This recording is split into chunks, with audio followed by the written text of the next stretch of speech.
Hello everyone, welcome back, and my name is Anita from GH. Today we are going to be talking about planning station, and that is the second station of the midwifery Osce. So if you've been watching my previous videos, we talked about planning station as a form of SBA. We are still going to go in talk about the same thing, but this time we are going to dive into the current version. So we are going to talk about antenatal planning, labor planning, and postnatal planning. So if you've been enjoying my videos, please stay tuned, and yeah, let's get on with it.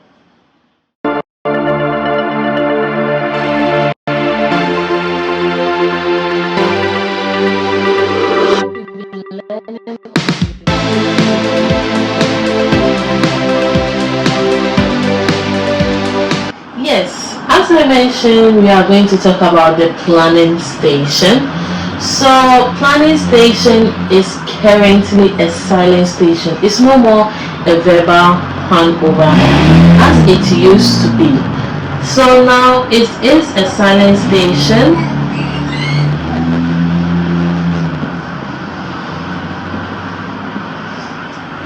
And it's now 14 minutes. So with this station, that means that we are going to be writing. Rule 1, you don't talk to the examiner does not talk to you. She brings you your question paper, your answer sheet, and you write. Once the time starts and you are ready, you start to write. But we will be writing in a form of S bar, where S stands for situation, B stands for background, A stands for assessment, and R stands for recommendation.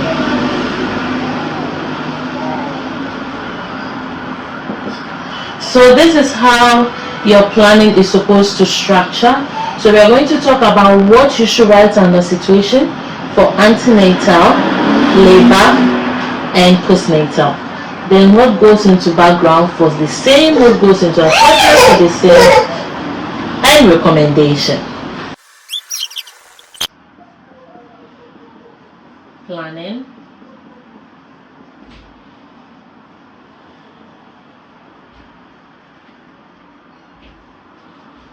and we are going to start with situation.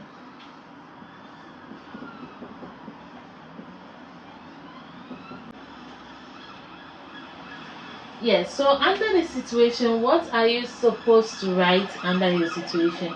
So you need to talk about your name as the candidate. Then we talk about your role. Then what are you doing for this patient? So the patient's name,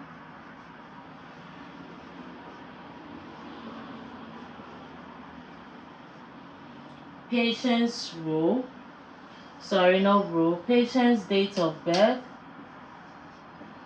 and patient's hospital number.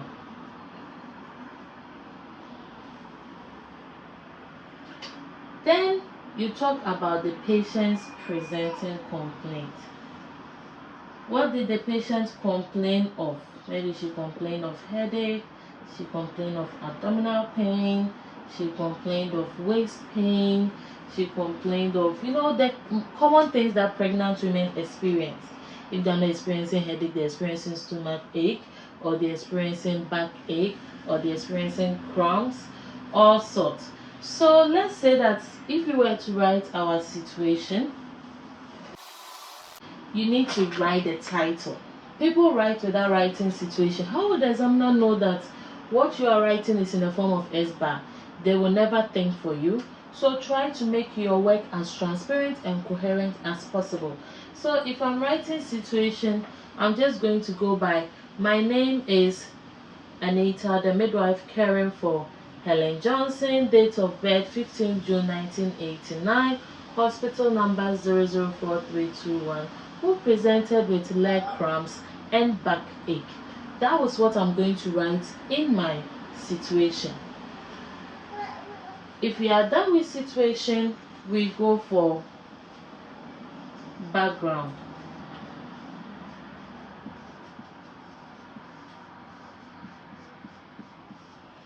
And what you are supposed to write in your background is all about history. When I say history, the history that you was on the assessment scenario, you know, they don't take away your assessment paperwork. None of your assessment paperwork from your assessment station is taken away from you. As I mentioned in my previous videos, they take away only your pen, and they will change the color of pen so that some students who are being naughty do not go by making corrections on their previous work in the assessment station, because you're going to need some of your details to write your planning. So they keep those documents, and you are going to refer from the history which you reviewed with the patient in the assessment station. That should be on your scenario question paper for the assessment. So on your assessment, you are going to have a set of history on it. That is what you are going to be writing for your background. But there is also additional history that shouldn't be on, not even shouldn't be on the background, but it's not on the background. It is only done, or is only known when you, the candidate, asks about it in the planning station. For example, this is the history I'm referring to. After you have done your first 6 points of checks, you want to ask the patient what brought you here. That general question, although the presenting complaints are already on the question paper, but still ask the patient what brought you here. She probably complaining, I'm experiencing serious leg cramps and lower backache. Okay, I'm so sorry to hear this. When did it start? So this question, when did it start? If you ask the patient, in the assessment station, then this should reflect in your background. But if you don't ask the patient this question, it is not going to reflect in your background. So this question plus the history that is already written on your assessment scenario question paper is what falls on your background. So this is an example. Let's just say I'm just going to pop up a set of history from memory. I'm just going to read it out, but as I mentioned, it's a written station and it's a silent station. So if I am the one to write my background, probably I can go like, Helen is currently 38 weeks pregnant. She's gravid at 3 para 2. She reported on 14th of June 2024 at 09:30 with a complaint of lower backache and cramps, leg cramps, which started at 0200. She has a past obstetric history of postpartum hemorrhage, spontaneous vaginal delivery, 2 live births, or in spontaneous vaginal delivery. She has a past medical history of appendectomy and laparoscopy done in 2012. She has a mental history of mild depression and anxiety, but currently not on medication. She's a non-smoker, lives with partner, and she's allergic to codeine phosphate and reacts with nausea and vomiting. Then I am done with my background. So that was the history which was on the assessment question paper. That is what I am going to write for my background. So after that, let's talk about, yes, so if you have understood the background, this is going to be super quick. Let's go for assessment.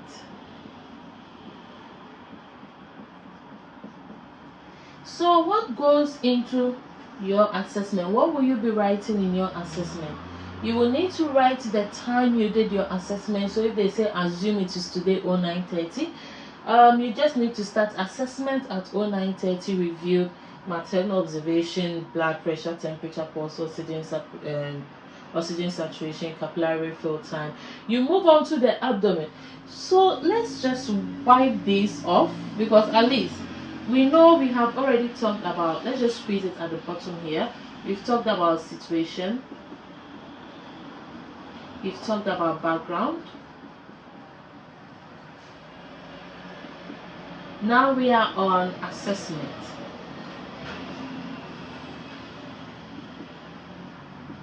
So under assessment, because it's a whole lot of stuff that needs to go into your assessment station. So the first thing you need to write is the time of your assessment.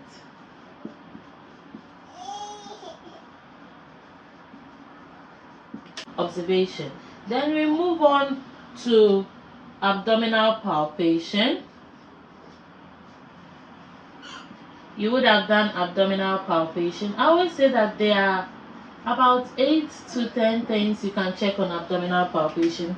Inspecting the abdomen, checking symphysiofundal height, presentation, descent, engagement, lie, fetal back position, fetal heart rate, contraction, and fetal movement.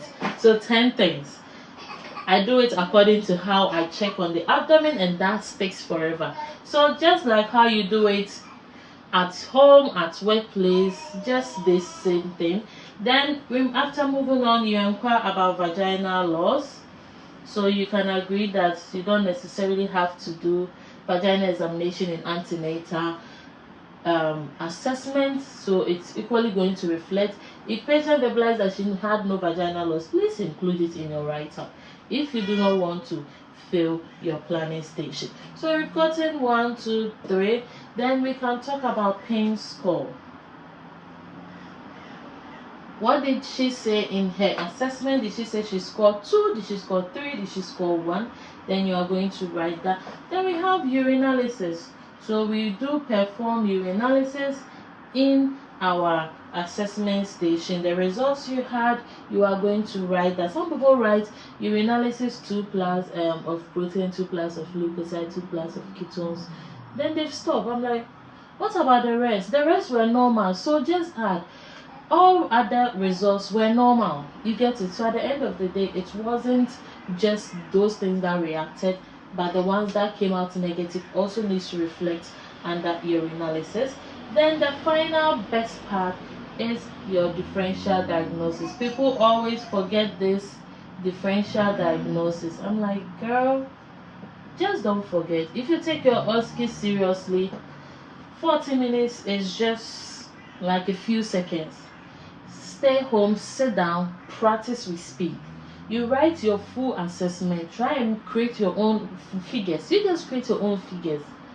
Write a full S-bar. Then time yourself 40 minutes. Write them and see if you can meet that time. But people always are like, let me understand first. Okay, understand. Go and write. Just go and write. We leave in the hands of God. Yes, so this, all of these has to fall into your assessment for your S-bar. So 1, 2, 3, 4, 5, 6. I always count them. I know that they are 6. I always try to take time of assessment out, but the main thing is always 6 for assessment for your antenatal planning. After that, you go on to recommendations. So we are going to talk about the last part, the one that forms the R, which is recommendations.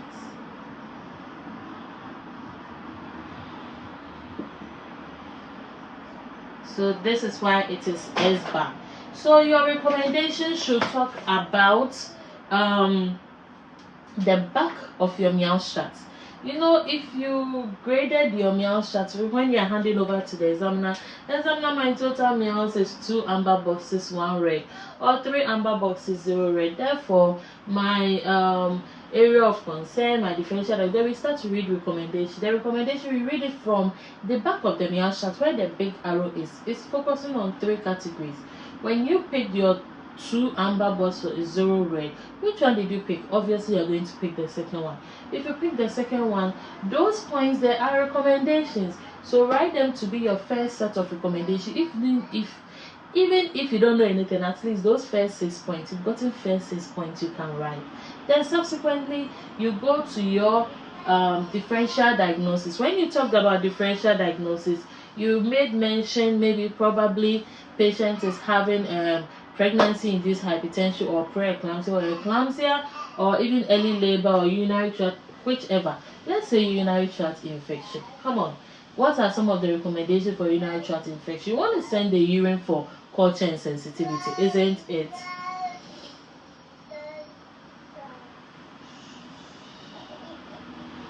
You want to send the blast for culture and sensitivity. After that, you also want to talk about perineal hygiene. You want to encourage mother to wipe from front to back. Yes. Then you also yeah, basically, so those are some of the points. So even what I've just said is like 3 points. You also, yeah, 3 points is in adding to 6 is 9 points. Then you think about any other thing that could help mother. Then on until you realize you're having about 15 to 20 points. That's only if you can write it within the 14 minutes. So this brings us to the end of antenatal planning. Now let us go into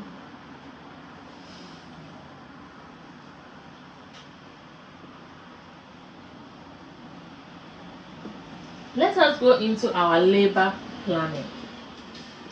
This is where the tricks are, and most people feel they are like they didn't do this, they didn't do that, and I'm like, yeah, obviously. But this is why we are learning it. What should you be writing in your SBAR? In your situation, when we learned previously when we were talking about antenatal, we made mention that your situation should have 3 things: introduction of you, the midwife, introduction of the patient, and the patient presenting complaint. In labor, patients came probably with contractions. You know, when a woman is in labor, she comes with the true signs of labor: contractions, probably sudden gush of blood, not blood, liquor, and or she's having a show. Those are the 3 signs of true labor. So probably she's presenting with all those 3, or she's presenting with one of them, or she's presenting with 2 of them. So your situation, as usual, my name is Anita, midwife taking care of Helen Johnson, date of birth 004321, date of birth 21st January 1995, hospital number 004321, who presented with lower abdominal pain, irregular contractions, and blasting show. You are done. Very straightforward, very simple. Then we move on to background.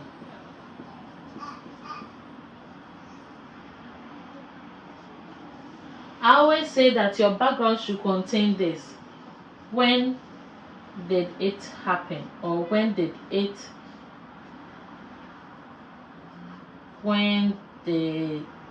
start. If you presented with low abdominal pain, when did it start?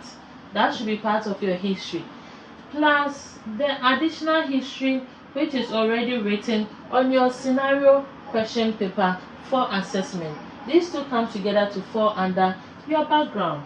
Then we move on to assessment. In fact, let's clean it, because assessment has a lot of things that goes into it. So we have assessment,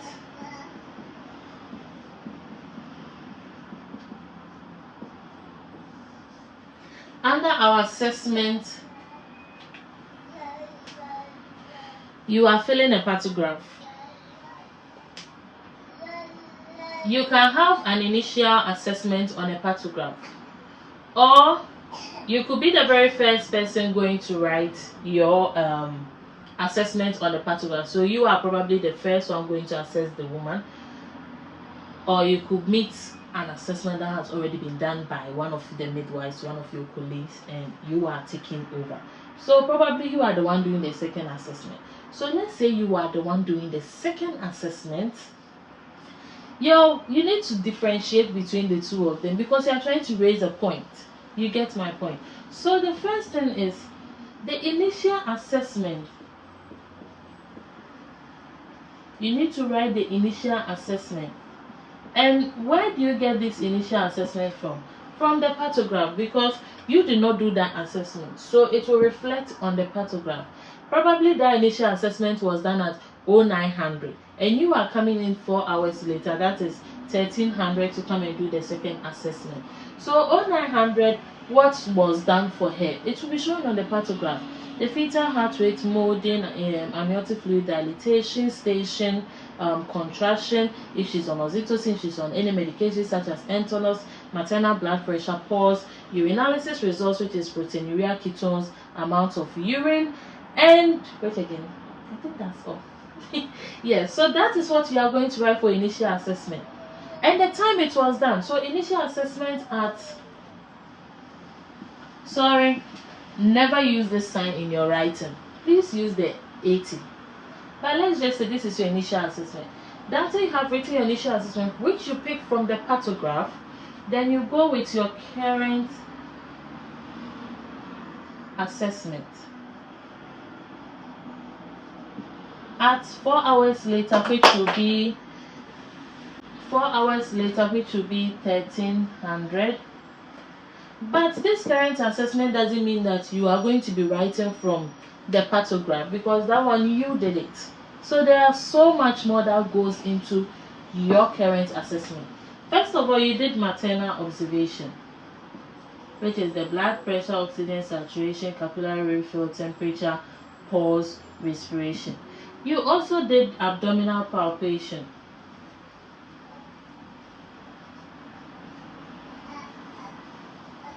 So in labor, we do not do symphysiofundal height anymore. So that bounced back to 9 things. So you are inspecting the abdomen presentation, decent engagement, lie, fetal backwards and fetal heart rate contractions, the strength of it, and the fetal movement. You want to know if mother is having fetal movement, and you want to know if mother is happy with fetal movement. Those are 2 different questions.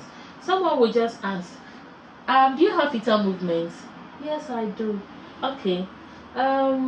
So we are going to do your vaginal examination. Okay. You're going to fail, because you've just asked, she's having fetal movement. There are some fetal movements that are not nice. Some fetal movements are superb. So after you have asked, do you have fetal movement? Go ahead and ask, are you happy with fetal movement? So that is also another trick. So you check fetal movement, then you also vaginal examination.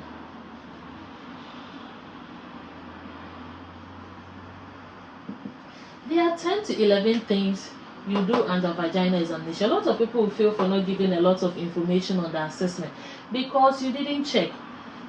6 things maternal observation, 9 things abdominal palpation, 10 to 11 things for vaginal examination. You're inspecting the perineum, checking temperature and warmth of the vaginal wall, checking your station, checking your dilatation of your cervix, position of the cervix, effacement of the cervix, consistency of the cervix. You are checking for membranes, whether it is intact, margin or rupture during your examination. You are checking for caput and molding. You are checking for the position of the fetal head, and you are also confirming that yes, what is presenting in the pelvis is the head. So you want to know whether it's occipital anterior, occipital transverse, or occipital posterior, which we dive into it when we were talking about our assessment for labor.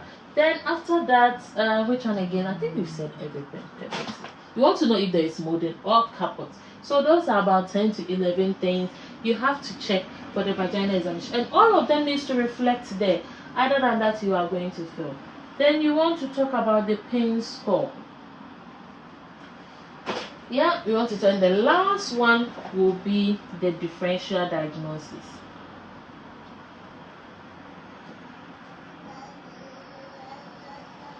So the differential diagnosis, which you picked up from the assessment. What are some of the common things that comes with women in labor? They can have, labor is unpredictable. It can go slow. You can get malposition. You can get obstructed labor. You can get bradycardia. So many things come into play. Contractions may not be ineffective. So just think around the box. You've been practicing for so long. Those things you've been doing. So if you look at the previous assessment, you look at the current assessment, what do you think is happening? You will definitely know and find out for a differential diagnosis. Now let's go to recommendation.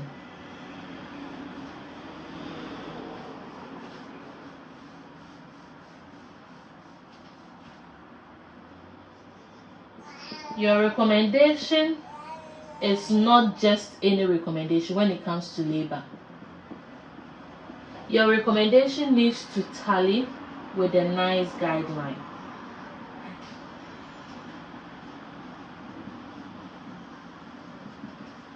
So this is an assignment to you. If you haven't written your Osce yet, go and read on labor care or intrapartum care. Nice guideline. Learn it, learn about the things that as a midwife you should do if your patient is in labor. What are the things you should be doing? If something happens in labor, what are the interventions? All of those are in the NICE guideline. Let's try to read, okay? Then next, you can draft your point, and if you like, you can just draft your point, put it in the comment section, ask me, I will mark it for you. If they are good points, I will definitely let you know. So you can just do this assignment, put it in the comment section. If you don't want to show it to anyone, that is fine. If you think you know it, as I always say, let your recommendation follow the NICE guideline if you want to pass your planning smoothly. Now we have talked about labor planning. Now let us go into details for postnatal.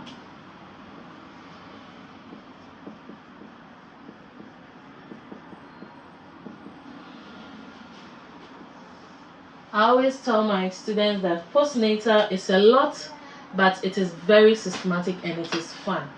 It's a lot, alright, but they are straightforward. Most of them are close-ended questions. Do you have this? Are you this? Do you this? Do you that? Yes or no? But let's talk about postnatal planning. What should go into your situation? You know, if you look at postnatal is not sad that she's coming over, then you're like, what brought you here today? She has been booked for a postnatal care. You get my point. So you are rather asking her. So it's not like she presented with no. So most of the time it's going to be you, the patient, and the day of postnatal care. So if I'm the one writing situation for postnatal planning, I'll go like, my name is Anita, the midwife taking care of Helen Johnson, date of birth 15 June 1989, hospital number 004321, who had her day 3 postnatal assessment done. Simple. Because when it comes to postnatal assessment, there are so many complaints that a woman can present with. We have time to write all of those within 40 minutes. Why not go straight to the point? Indicate when the postnatal care was done and you are good to go. Then we move into background.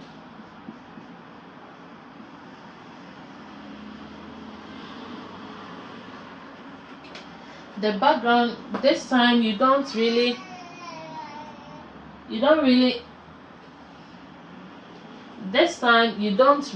talk about what do we call it? You remember when did they start? No. This is just going straight to the assessment question paper. The background that is there, the history that they wrote, so it only has your history in it. So you just write the history, very quick, very straightforward. But here is the part when it comes to assessment. I always want to write assessment because assessment is a lot.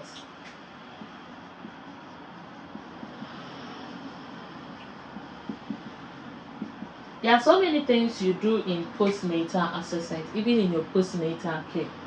When it comes to assessment,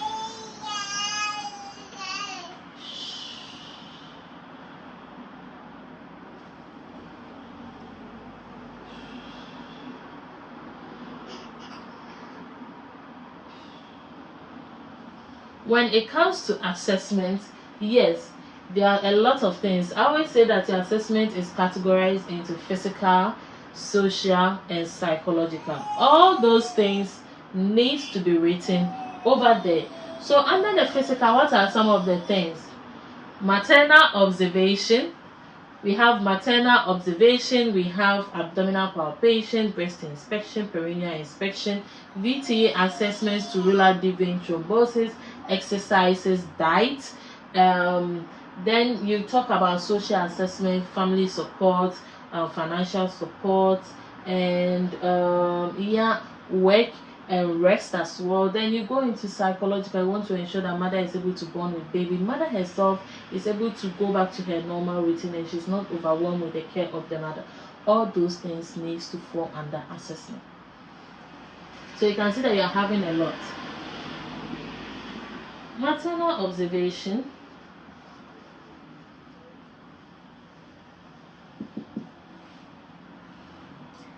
You go to breast inspection.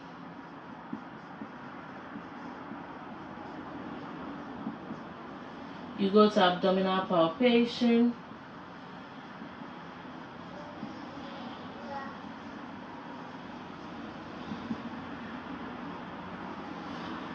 Then you go to perineal inspection.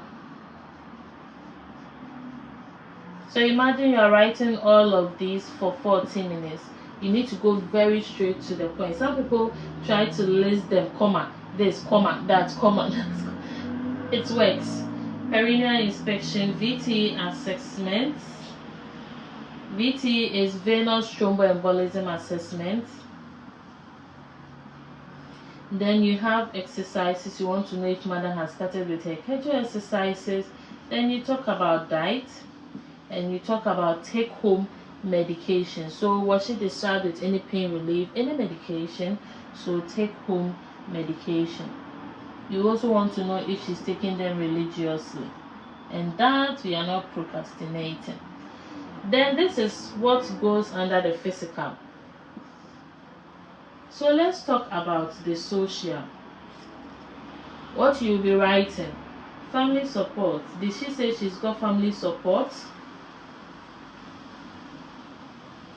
Is she working? Is she employed, self-employed, or unemployed? She chose employed. That's why she's employed, and it's on leave with pay. So financial as well. Financial. Then we move on to psychological. What she's feeling mentally. You ask her a lot of questions.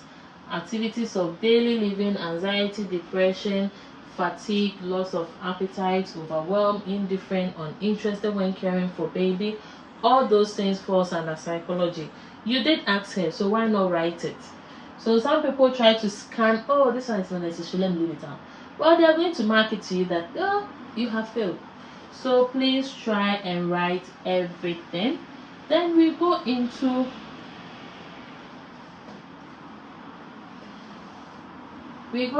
your recommendation.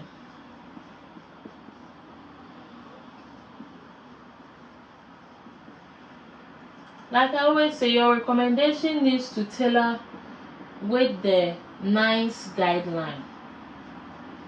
So another assignment for you. Go to Google, enter postnatal care NICE guideline. A lot of information. Just pick the latest one. Read about. There are so many information that they provide. Put them in bulletin form. Try and aim at 15 points. Try and aim at 15 points. But if you get 10, that is fine. But the recommendation also, you can get the back of the Meowstat. That is the grading system you pick for the Meowstat. So you know that postnatal we use a Meowstat. So when you use the Meowstat, you probably had 3 amber, 0 red. You pick the second one, obviously. First 6 points, grading system. Second one, recommendations following NICE guideline. You are good to go. You've passed your planning station. How simple is this? So this is what the whole planning station is. Planning station is all about SBAR. It's a silent station.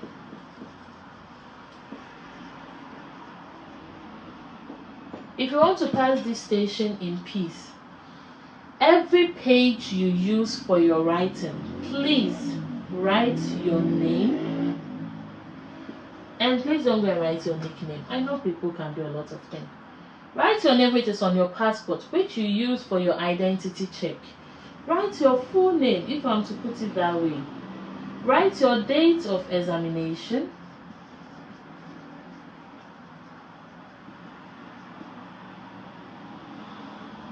And sign. Signature. No matter how perfect your work is, if you leave these 3 things out, you have failed. I always tell people, alright, it's 40 minutes. That is why you need to be practicing your writing speed at home. Don't think that, oh, you've understood, so you're going to do better job. Have you put it into practice? Have you tried it and did it work? Now, until you put it into practice, that's when you know that you don't even understand what is going on. But no matter how short the time is, when they say start with, take your time and write these 3 things on all pages. You will be done. You are so happy. I'm done with my exam. Candidate failed because she failed to write her date and time and signature. That might be the worst feeling. You know how good you've worked so hard, you've paid so much, you've probably also paid for training, and you're going to do such a big mistake. Up to you. You have to find another £400 to go and write, just to make sure you have added this to it. So let's be careful when we are doing our writing. We need to be careful. Always make sure that you've written your name, date, and sign. The meow shot as well. Always write your name, date, and sign. Even with the meow shot, thankfully it's just initials. Put your initials there, start your work, and you are good to go. So now we are done talking about the postnatal planning. On our next meeting, we are going to dive into implementation. And we are not going to do much in implementation. We are just going to go over the drag chart. If you watch my previous videos, we did talk about the drag chart. That's the same thing, but the only difference is that they've been addition. They've made it simpler, better. We just need to know those signs so we don't ignore them. Is that okay? I hope you have enjoyed my planning station.